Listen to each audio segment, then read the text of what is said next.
आज इस वीडियो में हम डिसोल्यूशन चैप्टर में जर्नल एंट्री कुछ और क्वेश्चन करेंगे। तो पहला क्वेश्चन ले रहे हैं, question number 15। Pass the journal entry for the following transaction on the dissolution of the firm of P and Q after various assets other than cash and outside liability have been transferred to रिलायंस account.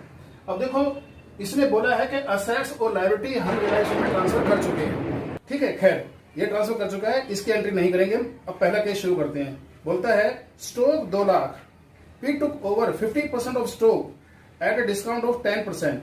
Remaining stock was sold at a profit of rupees 25% on cost. बोलता है कि 2 लाख रुपए का stock था। ठीक है, 2 लाख रुपए का स्टॉक कहता है कि 50% तो आपका 10% डिस्काउंट पर पी ने टेक ओवर कर लिया। ओके, 50% कितना बना हुआ इसका? 1 लाख। इसका ये 1 लाख 10% डिस्काउंट मतलब कि 10,000 काट कर 90,000 में पी ने टेक ओवर कर लिया। अब बाकी 50% जो बचा 1 लाख, इसका क्या होगा? बोलता है भाई इसको बेच दिया गया। कितने में? 25% प्रॉफिट ऑन कॉस्ट। इस 1 लाख की कॉस्ट का 25% मतलब कि 25,000, मतलब 1,25,000 में इसको बेच दिया गया। अब इसकी एंट्री कर देते हैं। अब देखो, स्टॉक हमारी असेट है, उसको हम ऑलरेडी रिलायंस के डेबिट साइड में ट्रांसफर कर चुके हैं। अब उसको या तो टेक ओवर करना है या सेल करना है। अगर टेक ओवर होगा तो भी रिलायंस क्रेडिट में होगा, सेल होगा तो भी रिलायंस क्रेडिट में होगा। इसलिए हमें रिलायंस को क्रेडिट करना है यहां पर। तो अब एंट्री करते हैं हम P's capital account debit to realisation account. यहां लिख सकते हैं being 50% stock taken over by P at 10% discount. बाकी आगे मैं नरेशन नहीं करूंगा, वो आप लोग कर लोगे। अच्छा, दूसरी एंट्री। तो यहां पर आपका ये 90,000 से हम एंट्री करेंगे।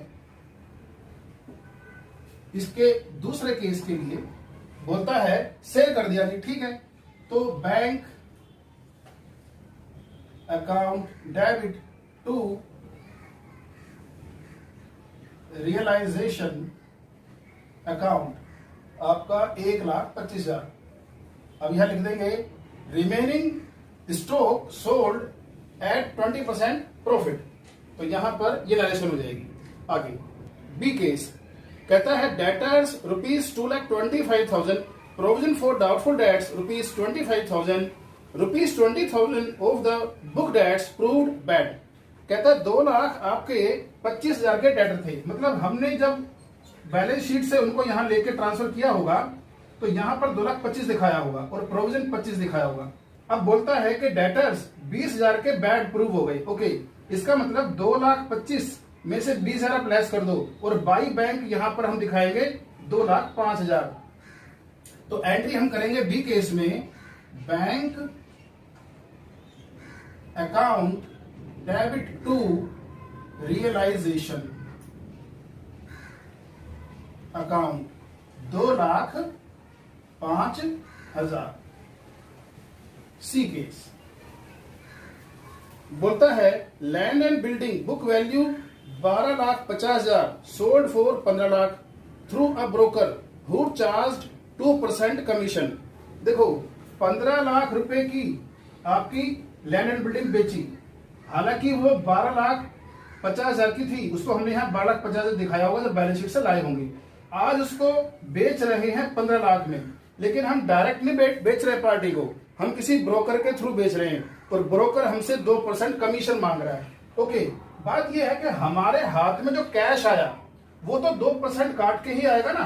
तो यहां पर आपका 30,000 रुपए काट करके 14,70,000 रुपए हमको मिलेंगे। तो हम तो बस इससे एंट्री करेंगे, ठीक है। तो यहां एंट्री करेंगे हम bank account debit to realisation account 14,70,000। ठीक है, डी केस। फिर बोलता है machinery book value 6 lakh was handed over to a creditor at a discount of 10%। Machine थी हमारी, हमने उसको क्रेडिटर को दे दिया 10% डिस्काउंट पर। देखो जब हम किसी क्रेडिटर की पेमेंट मशीन के थ्रू या किसी भी एसेट के थ्रू करेंगे तो हम उसकी कोई एंट्री नहीं करते। तो डी केस में नो एंट्री, तो डी केस में हमें कोई एंट्री नहीं करनी है। ओके, इसके बाद ई केस कहता है investment book value 60,000 realised at 1,20,000। आपकी जो इन्वेस्टमेंट थी 60,000 की थी, आपने उसको 125% पर बेच दिया, मतलब कि 25% प्रॉफिट पर बेच दिया। अब बात यह 60,000 का 25% कितना बनेगा? 15,000। इसका मतलब टोटल हमने 75,000 में उसको बेच दिया। तो यहां पर ई केस में bank account debit to realisation account 75,000 से ये हम एंट्री कर देंगे। ओके, इसके बाद नेक्स्ट केस बोलता है goodwill of 75,000 and prepaid fire insurance of ₹10,000। बोल रहे यहाँ पर गुडविल है, बैलेंस शीट से लाए थे, और प्रीपेड इंश्योरेंस है। बस उसने ये बोला है, उसका क्या करना है, किसी ने वो टेक ओवर किए हैं या वो सेल हो गए, ये नहीं बताया। तो हम मान लेंगे उनकी वैल्यू 0 है, बस बैलेंस शीट से यहाँ लाके हमने उनको रखा है, तो उसकी हम कोई एंट्री नहीं करेंगे। तो एफ में हम नो एंट्री। इसके बाद जी कैसे बोलता है there was an old furniture in the firm which had been written off completely in the books which was sold for ₹10,000। कहता है बैलेंस शीट में पिछले कई साल पहले या पिछले ही साल उसकी वैल्यू खत्म हो गई थी फर्नीचर की, इसलिए वो यहां पर भी नहीं आया, तो अब वो अनरिकॉर्डेड है। आज अचानक उसको जब हम बेचना शुरू किया, कबाड़े को बेचना शुरू किया, तो उस फर्नीचर की ही वैल्यू 10,000 रुपए हमको मिल गई है।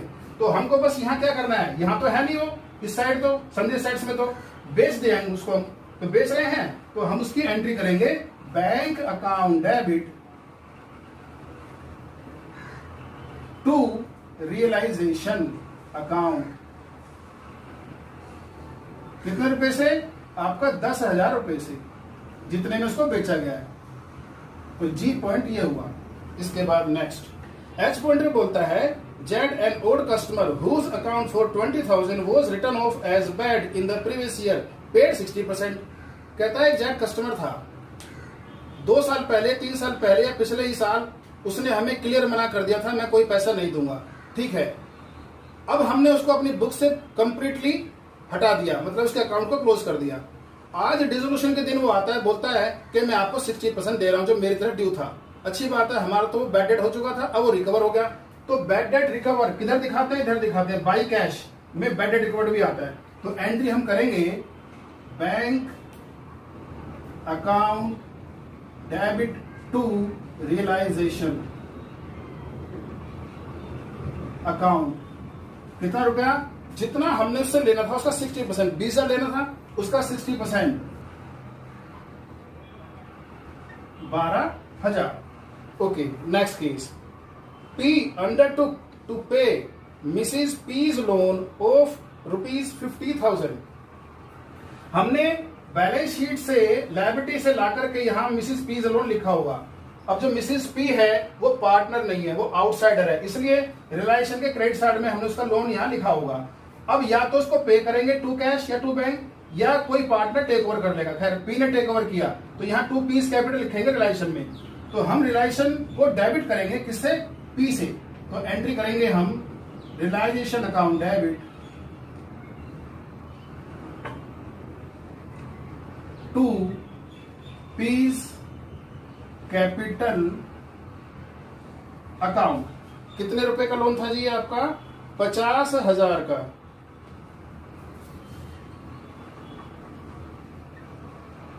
तो आई केस ये हुआ।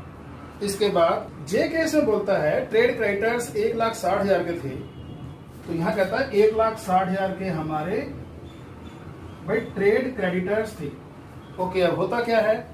बोलता है कि half of the trade creditor accepted plant and machinery at N agreed valuation of ₹54,000 and cash in full settlement of their claim after allowing a discount of 16,000। बोलता है इसके आधे का तो ये हिसाब किताब है कि 80,000 इसके आधे हैं, बाकी जो है आधे ये रिमेनिंग हो गए आपके, अभी उसने पहले आधे की बात करिए। तो 80,000 जो है आपके जो 50% है, इनको बोलता है कि हमने प्लांट एंड मशीनरी इनको दे दी, कितने रुपए की? 54,000 की, इन्होंने एक्सेप्ट कर ली। तो 50% जो डेटर्स थे उन्होंने प्लांट एंड मशीनरी 54,000 में टेक ओवर कर ली। अब बाकी जो बचता है, बाकी कितना बैलेंस पेमेंट बच गया इनका? 26,000। बोलता है इसको 26,000 को पे कैसे करना है? 16,000 डिस्काउंट काट कर, ये डिस्काउंट दे दिया उन्होंने 16,000, इसका मतलब हमको कितना पे करने वाले हैं? 10,000 कैश। तो यहां पर जो हमको कैश पे करने वाले हैं, क्रेडिटर को 10,000 करने वाले हैं। उसके बाद बोलता है रिमेनिंग की बात आती है। बोलता है रिमेनिंग को जो हमने पेमेंट की है वो 90% की है। 90% पेमेंट का क्या मतलब है? 10% डिस्काउंट। तो इसका 8,000 10% बना, तो ये आपका 72,000 हमने पे किया, जो कि 90% है। तो हमारी तरफ से देखा जाए कैश कितना गया? कैश ये गया 10 और ये 72। ओके, तो यहां हम एंट्री करेंगे जे केस में 2। एक तो एंट्री करते हैं हम realisation account debit to bank, पहले 50% के लिए कितना? 10,000। ठीक है, इसमें जो हमने प्लांट एंड मशीन से पे कर रहे हैं क्रेडिटर को, उसकी एंट्री नहीं करनी है। इस 50% की सिर्फ 10,000 की जो पेमेंट की है, इसी की हमने एंट्री की। बाकी नेक्स्ट रिमेनिंग जो 50% बच गया था, उसके लिए हम कितना दे रहे हैं? 72। तो इसकी एंट्री भी सेम ही होनी है, पर अमाउंट का डिफरेंस है। तो realisation account debit to bank account कितना? 72,000। तो इस तरह से ये क्वेश्चन हुआ। अब नेक्स्ट क्वेश्चन 16 क्वेश्चन है, कहता है what journal entries would be passed for discharge of the following unrecorded liabilities on the dissolution of a firm of partners A and B. देखो बात यह है, अनरिकॉर्डेड लायबिलिटी किसे बोलते हैं? मतलब कि वो लायबिलिटी जो बैलेंस शीट में नहीं थी डिसोल्यूशन के दिन, हाँ बाद में ये क्रिएट हुई, खैर वो हमारे लॉस ही लॉस है भाई। उसके लिए हम realisation account debit to bank करेंगे एंट्री हमेशा। हाँ, अगर कोई पार्टनर उसकी जिम्मेदारी ले लेता है कि ठीक है जी मैं पे कर देता हूं, तो उसको इस बात का हम क्रेडिट देंगे, कम खर्चा तो कंपनी का ही है तब भी वो, इसलिए वहां एंट्री होगी realisation account debit to partners capital. खैर अब हम चलते हैं नीचे। एक केस बोलता है there was a contingent liability in respect of bill discounted but not matured of 18,500 an acceptor of one bill of ₹2,500 became insolvent and 50 paisa in the rupee was recovered. The liability of the firm on account of this bill discounted and dishonored has not so far been recorded. बोलता है कि 18,500 की हमारी total contingent liability होगी। Contingent liability मतलब जो पैदा हो भी सकती है फ्यूचर में और नहीं भी हो सकती है, तो उसे कंटीजेंट बोलते हैं। अब बात यह है कि कंटीजेंट कितनी है इससे हमें कोई मतलब नहीं है, हमें आज पे कितनी करनी पड़ी है उससे मतलब है। उसमें से जो 18,500 की कंटीजेंट लायबिलिटी कभी होनी थी, उसमें से आज डिसोल्यूशन के दिन बोलता है 2,500 रुपए की हमें पे करनी पड़ी अचानक, जिसमें से उसने आधे हमें दे भी दिए वापस। ओके, तो अब यहां पर हम एंट्री करेंगे एक केस में realisation account debit to bank account, कितना? 2,500। जितना हमको पे करना पड़ा, हमें तो पूरा 2,500 पे करना पड़ा, तो वो हमारे लिए एक्सपेंस है, रियलाइजेशन डेबिट में आ गया। ओके, इसका दूसरा केस क्या होगा यहां पर? अब वो आया हमसे बोला जी आधे में दे देता हूं आपसे, ठीक है अच्छी बात है, कुछ तो पैसे मिले, तो कैश आया हमको बैंक अकाउंट डेबिट और ये प्रॉफिट हो गया। प्रॉफिट के रियलाइजेशन हम क्रेडिट कर रहे हैं टू रियलाइजेशन अकाउंट, कितना? इसका आधा 1,250। ठीक है, तो पहले केस की ये एंट्री हुई। दूसरा केस बोलता है there was a contingent liability in respect of a claim for damages for 75,000, such liability was settled for 50,000 and paid by the partner A. कहता है 75,000 की कंटीजेंट लायबिलिटी थी क्लेम फॉर डैमेजेस की, लेकिन वो सेटल होगी 50,000 में, तय हो गया कि ठीक है 50 देने से चलेगा, लेकिन वो फर्म ने नहीं दिए, वो पार्टनर ने दे दिए। ठीक है, पार्टनर ने दिए भाई, एक्सपेंस तो कंपनी का ही है, हाँ पेमेंट ए ने कर दी है तो उसको इस बात का क्रेडिट मिलेगा। तो एंट्री होगी realisation account debit to A's capital account. उसने ए ने कितने पे किए 50,000, तो 50,000 का इसमें क्रेडिट दे रहे हैं और 50,000 रुपए कंपनी का एक्सपेंस है।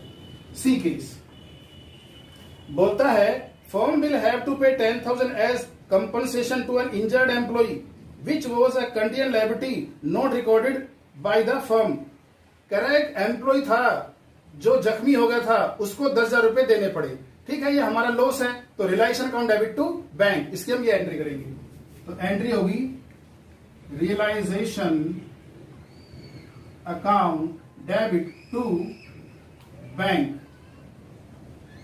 अकाउंट 10,000। डी केस बोलता है 5,000 रुपए जो हमें क्लेम आया है डैमेज का एक कस्टमर की तरफ से, has been disputed by the firm, it was settled at 70% by the compromise between the customer and the firm. 5,000 का क्लेम मांगा जा रहा है हमसे, जिसका जब आपस में सेटलमेंट किया तो कस्टमर बोला ठीक है 70% भी दोगे तो चलेगा। तो हमें 5,000 का 70% तो देना पड़ा जाते जाते, वो हमारे लिए लॉस ही है। ओके, इस लॉस के लिए भी रिलाइजेशन को डेबिट ही करो। Realisation account debit to bank account कितना 70% किसका 5,000 का 3,500 रुपए, इसकी ये एंट्री होगी। ओके, तो इस तरह से हमारा ये क्वेश्चन हुआ। नेक्स्ट क्वेश्चन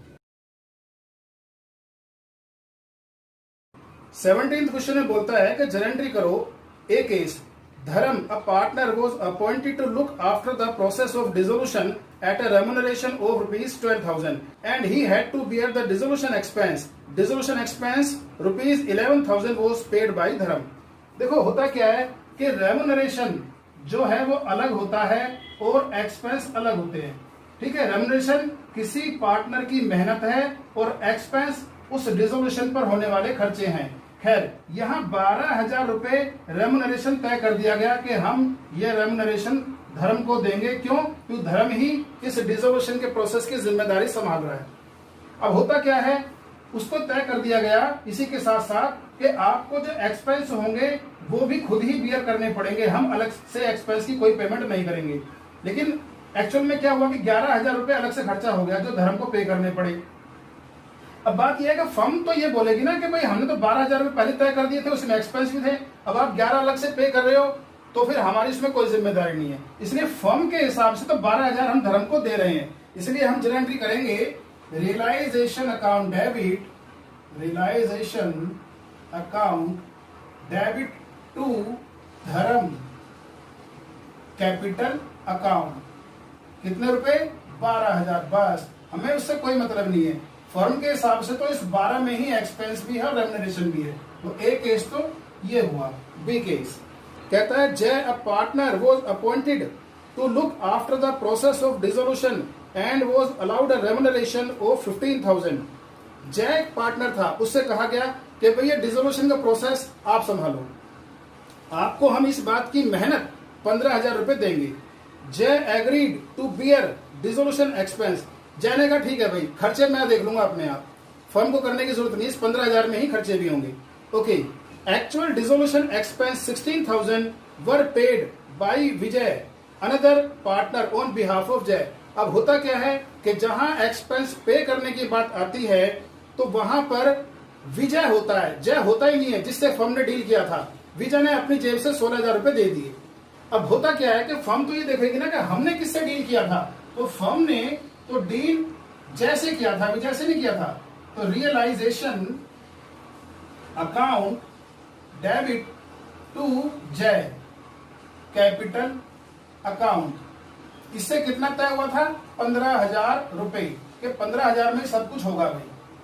अब बात यह है कि जय और विजय दोनों इसी फर्म में पार्टनर हैं, तो फर्म की ही जिम्मेवारी है इन दोनों के अकाउंट को एडजस्ट करना। तो हम क्या करेंगे, जय के अकाउंट से निकाल करके विजय के अकाउंट में 16,000 रुपए डाल देंगे। निकालने के लिए जय के अकाउंट को डेबिट करेंगे, तो एंट्री करेंगे हम Jay capital account debit to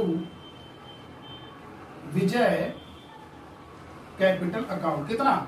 16,000।